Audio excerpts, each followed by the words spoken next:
Kami dari kelompok 1, perkenalkan nama saya Nurul Fadilah Aini. Saya Trilindawati. Saya Jessica Sidaga. Oke, baiklah. Sebelum memulai materi, mari kita membaca doa terlebih dahulu.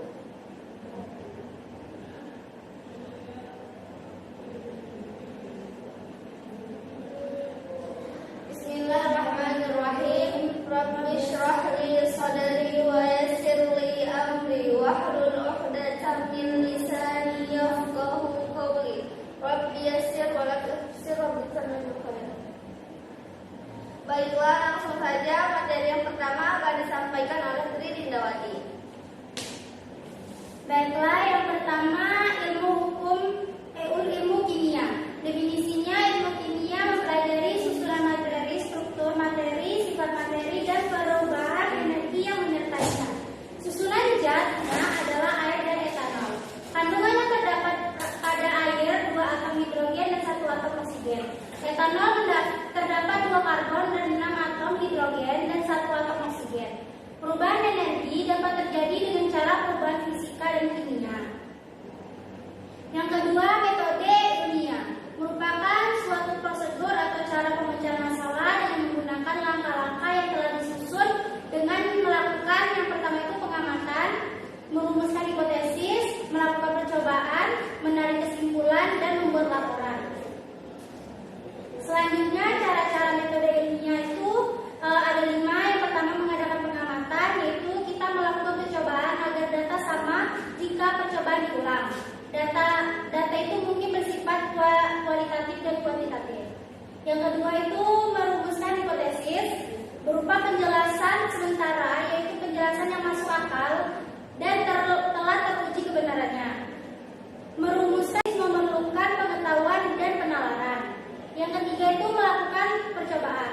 Kesulitan yang timbul pada tahap ini adalah merancang dan melakukan percobaan yang cocok dan layak dilaksanakan. Selanjutnya itu menarik kesimpulan. Hipotesis yang teruji kebenarannya melalui percobaan yang dilakukan berulang kali dapat dijadikan dasar untuk menarik kesimpulan umum yang disebut teori. Yang kelima yaitu membuat laporan. Merupakan langkah akhir agar para ahli lainnya mengetahui hasil temuan-temuannya. Selain itu, laporan digunakan untuk mendapatkan saran dan koreksi jika diperlukan. Selanjutnya itu pengukuran. Dari percobaan diperoleh data sebagai hasil pengukuran. Data ini berarus kuantitatif. Dalam pengukuran ada 2 hal yang harus diperhatikan, yaitu keabsahan dan kuantitas pengukuran. Keabsahan pengukuran berhubungan dengan jenis alat ukur, misalnya mengukur derajat kimia bisa dipakai timbangan teknis atau timbangan analitis. Timbangan teknis hanya dapat mengukur massa zat dalam suatu gram, sedangkan timbangan analitis sampai miligram. Ini contoh dari timbangan analitis. Ini contoh beberapa satuan dasar dan dalam awalan SI. Yang keempat itu materi dan energi. Newton merumuskan seperti F sama dengan ma, F sama dengan gaya, M sama dengan massa. A itu artinya kecepatan atau perubahan kecepatan. Selanjutnya, massa suatu materi dapat ditentukan dengan menarik gaya sebesar F dan mengukur kecepatan gerak yang ditimbulkan. Pergunaan gaya gravitasi untuk menentukan massa materi, maka rumus Newtonnya adalah W sama dengan mg, atau M sama dengan W per G. G itu percepatan benda jatuh atau percepatan gravitasi, M itu massa materi, W itu gaya gravitasi pada materi atau berat bobot. Selanjutnya akan dijelaskan oleh rekan saya Nurul Aini. Oke, langsung saja masuk ke materi yang kedua, yaitu energi. Energi adalah sesuatu yang menyertai perubahan materi. Bentuk energi bergantung pada jenis perubahan materi. Dalam IPA itu bentuk energi ada 7. Yang pertama ada energi kinetik. Energi kinetik. Nah, energi kinetik yaitu energi yang dimiliki oleh suatu benda benda karena gerak yang dilakukan atau dialaminya. Nah, energi kinetik ini juga disebut dengan energi gerak. Contohnya aja seperti mobil dan motor yang bergerak dan melaju kencang. Yang kedua ada air yang mengalir deras. Nah, di sini itu ada contoh soal dan rumus energi kinetik. Energi kinetik itu rumusnya setengah M dikali V kuadrat. Di mana M itu massa materi dalam kilo dan V itu kecepatan gerak dalam meter per sekon minus 1. Contohnya, sebuah batu bergerak dengan kecepatan 10 meter per sekon minus 1, tentukan energi kinetiknya jika massa batu 5 kilo. Nah, jawabannya itu pakai rumus soal dulu. Energi kinetik itu setengah M V kuadrat sama dengan setengah dari memang ketentuan energi kinetiknya rumusnya yang 5 ini itu massa batunya itu 5 kilo dan yang 10 ini itu dari kecepatan. Nah, jadi kita langsung kalikan aja. Ini 10 pangkat 2 itu hasilnya itu 100 dikali 5 itu hasilnya 500. Nah, habis itu kita bagikan sama yang 2, jadi dapatlah hasilnya itu 270 joule. Lanjut, energi yang kedua, energi potensial. Nah, energi potensial itu adalah energi yang memiliki benda akibat kedudukan atau posisi bendanya. Energi potensial itu juga disebut dengan energi diam. Contohnya saja batu yang diletakkan di pinggir meja ataupun pena yang tergeletak di bawah lantai. Nah, di sini juga ada rumus soal dan contoh soalnya, di mana energi potensial itu memiliki rumus sama dengan M dikali G dikali H. Nah, M itu massa materi dalam kilo, kalau G itu percepatan gravitasi. Biasanya kalau biasa di buku tuh 9,81, tetapi kita lebih seringnya itu pakai yang 10. Dan H itu tinggi materi dari permukaan bumi. Nah, langsung saja masuk ke contoh soalnya. Berapa energi yang dihasilkan sebuah benda bermassa 2 kilo yang jatuh dari loteng yang tingginya 5 meter ke meja yang tingginya itu 1 meter? Langsung saja kita jawab. Energi potensial sama dengan energi potensial 2 dikurang energi potensial 1. Dijabarkan lagi, M kali G kali H 2 dikurang M dikali G dikali H 1. Nah, langsung saja kita masukkan. Masanya itu didapat 2 kilo, baru gravitasinya sudah ketentuan, jadi dia 9,81, baru dikali H2-nya, tinggi yang kedua dikurang sama tinggi yang pertama. Nah, tinggi yang kedua itu 5, tinggi yang pertama itu berapa? 1 meter. Jadi kita kurangkan 5 kurang 1 sama dengan 4. Baru kita langsung kalikan semua ini, dapatlah hasilnya 78,48 joule. Lanjut ke energi panas. Nah, energi panas itu memiliki rumus juga, di mana W itu sama dengan massa dalam gram, C itu kalori jenis, dan T2 dan T1 masing-masing suhu awal dan akhir. Catatannya, 1 kalori adalah energi yang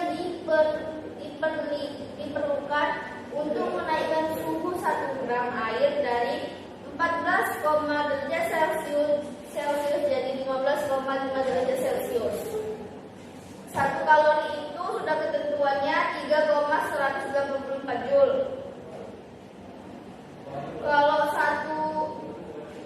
baru bawahnya 1 kcal itu sama dengan 1000 kalori. 1000 kalori itu sama dengan 4184 joule. Nah, di sini bisa dilihat sendiri, ini adalah rumus dari energi panas, sama dengan V dikali C dikali T2 dikurang T1, ataupun disebut dengan delta T. Nah, ini ada contoh soal dari energi panas.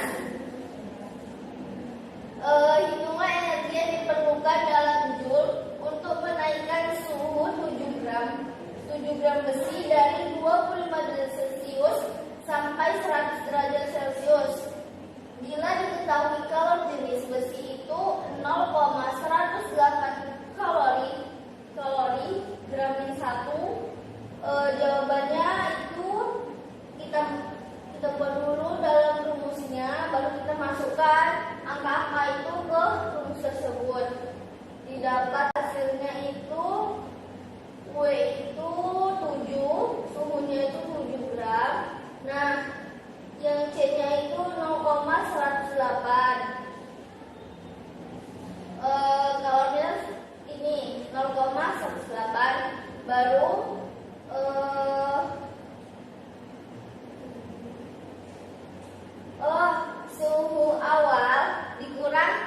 suhu akhir dikurang sama suhu awal. Suhu akhirnya itu kan kita mau mencapai 100. Nah, suhu awalnya itu 25 derajat Celcius, jadi 100 dikurang 25 sama dengan hasilnya 75. Oke, baiklah. Ini 7 dikali 0,108 baru dikalikan sama 75. Jadi itu hasilnya dapatlah 56,7 kalori. Nah, baru itu belum siap. 56,7 kalori itu dikali lagi sama 4,184. Itu hasilnya dapat dari sini yang tadi. 1 KKM sama dengan 1000 kalori. Itu dapat temuannya. Nah, dapatlah hasilnya 237,2 Joule. Nah, baru masuk ke energi listrik. Energi listrik itu rumusnya ada W sama dengan Q dikali E. Nah, langsung saja masuk ke contoh soal. Contoh soalnya itu hitunglah energi yang dihasilkan jika muatan sebesar 50 Celcius mengalir melalui kawat yang beda potensialnya 10 V. Masukkan saja langsung. Diketahui muatannya itu sebesar 50. Nah, baru dikali 10 V. Ini itu potensialnya itu 10. Berarti 10 dikali 50 itu hasilnya 500 Joule. Kan tadi diminta dalam bentuk Joule. Langsung saja selanjutnya energi kimia. Nah, di situ ada contohnya 26 gram gas asetilen dibakar sempurna pada suhu 25 derajat Celcius dan tekanan 1 atau menghasilkan energi 1301 kilojoule. Baru yang kedua ada 30 gram gas etana dibakar sempurna dengan kondisi yang sama menghasilkan energi 1561,5 kilojoule. Lanjut ke energi nuklir.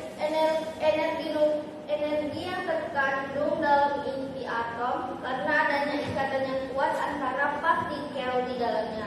Nah, energi ini akan keluar jika suatu inti berubah menjadi inti lain. Besarnya energi ini bergantung pada jenis dan jumlah inti. Oke, langsung saja materi yang kelima disampaikan oleh Jessica.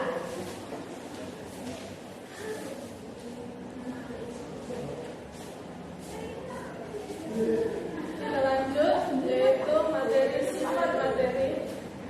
Di mana sifat materi ini punya contoh yaitu kerapatan air pada suhu 25 derajat Celcius adalah 0,970 gram mili min 1 dan pada suhu 35 derajat Celcius menjadi 0,9956 gram mili min 1.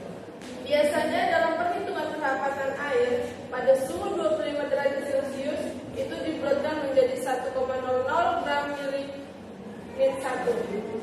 Contohnya yaitu sepotong logam aluminium bervolume 5,26 mili mempunyai massa 14,29.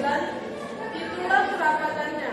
Jadi di sini kita punya rumus kerapatan, yaitu rumus kerapatan adalah massa per volume. Di sini kita ketahui kan volumenya itu massanya adalah 14.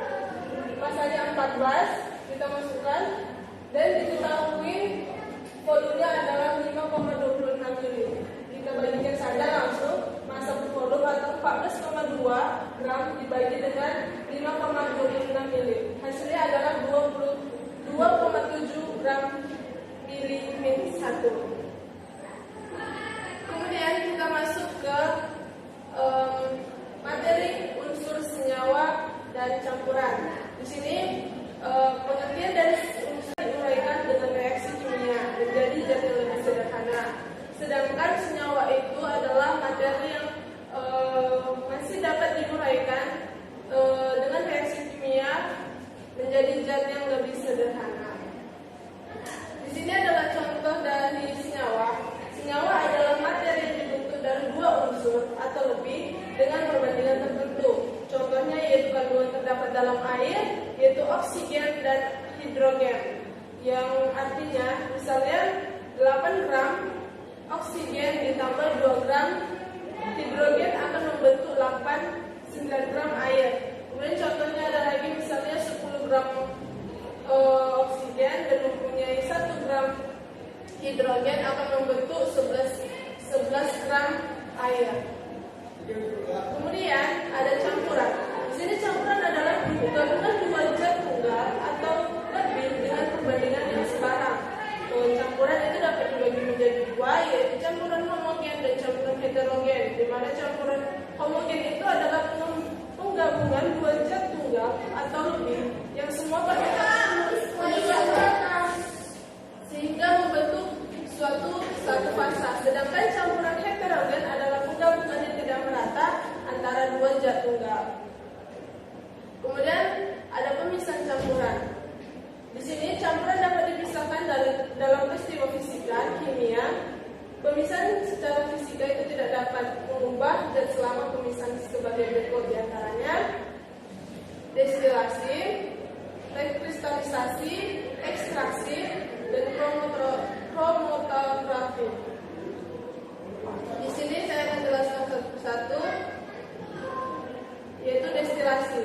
Destilasi itu adalah perbedaan titik dua cairan atau lebih, dimana jika campuran dipanaskan, maka komponen yang titik didihnya lebih rendah akan menguap lebih dulu. Contohnya, memisahkan campuran air dan alkohol. Titik air dan alkohol itu masing-masing 100 derajat Celcius dan 78 derajat Celcius. Jika campuran dipanaskan dalam labu destilasi dan suhu diatur sekitar 78 derajat Celcius, maka alkohol akan menguap sedikit demi sedikit. Kemudian masuk ke rekristalisasi. Rekristalisasi ini adalah suatu teknik yang digunakan untuk memurnikan suatu zat kimia. Contohnya itu garam dapur yang dapat dipisahkan dari air karena garam berupa padatan. Jadi air garam itu bila dipanaskan perlahan dalam bejana terbuka, maka air akan menguap sedikit berdasarkan perbedaan larutan terhadap dua cairan yang tidak saling larut yang berbeda. Biasanya air yang digunakan pelarut organik, contohnya A dan B, dimasukkan ke dalam pelarut X dan Y. Syaratnya kedua pelarut ini tidak bercampur seperti air dan minyak. Semua dimasukkan ke dalam corong pisah dan dikocok agar bercampur sempurna. Kemudian didiamkan sampai pelarut X dan Y memisah kembali. Kini zat A dan B berada di dalam pelarut X dan Y, tetapi perbandingannya tidak sama. Kemudian ada kromatografi. Kromatografi ini adalah teknik pemisahan campuran dalam berbagai wujud, baik padat, cair maupun gas. Cara ini dipakai jika campuran tidak dapat dipisahkan dengan cara lain atau disebut dengan cara yang terakhir. Kromatografi ini adalah perbedaan daya serap suatu zat dengan zat lainnya. Di sini adalah kesimpulan dari semua materi tersebut. di mana ilmu kimia mempelajari tentang perubahan suatu zat menjadi zat lain, baik secara spontan maupun oleh faktor luar. Setiap zat memiliki komposisi dan struktur tertentu. Langkah utama metode ilmiah adalah pengamatan atau untuk mencari hukum. Kemudian ada merumuskan hipotesis, melakukan percobaan, menarik kesimpulan atau menghasilkan teori, dan membuat laporan. Kemudian pengamatan dan percobaan itu menghasilkan data kuantitatif yang dapat melalui pengukuran. Dalam mengukur harus memperhatikan keabsahan yang mengukur alat ukur, dan kuantitatif pengukuran yang menyangkut kecemasan dan ketelitian. Data hasil pengukuran harus menggunakan satuan dengan aturan-aturannya. Materi adalah sesuatu yang mempunyai massa dan menempati ruang. Massa adalah kuantitas materi, sedangkan berat adalah daya tahan bumi yang terhadap materi tersebut. Energi adalah suatu kemampuan melakukan usaha yang terkandung dalam materi. Materi dapat berupa zat murni dan campuran. Yang termasuk zat murni itu adalah unsur dan senyawa, sedangkan campuran adalah homogen atau larutan dan heterogen. Kemudian dari presentasi materi kelompok 1 Kimia Dasar Farmasi, saya Nurul Fadila ini, Saya Ternindawati. Saya Jessica Sinaga mengucapkan terima kasih dan mohon maaf jika masih banyaknya kekurangan dalam kami menyampaikan materi ini. Akhir kata, wassalamualaikum warahmatullahi wabarakatuh.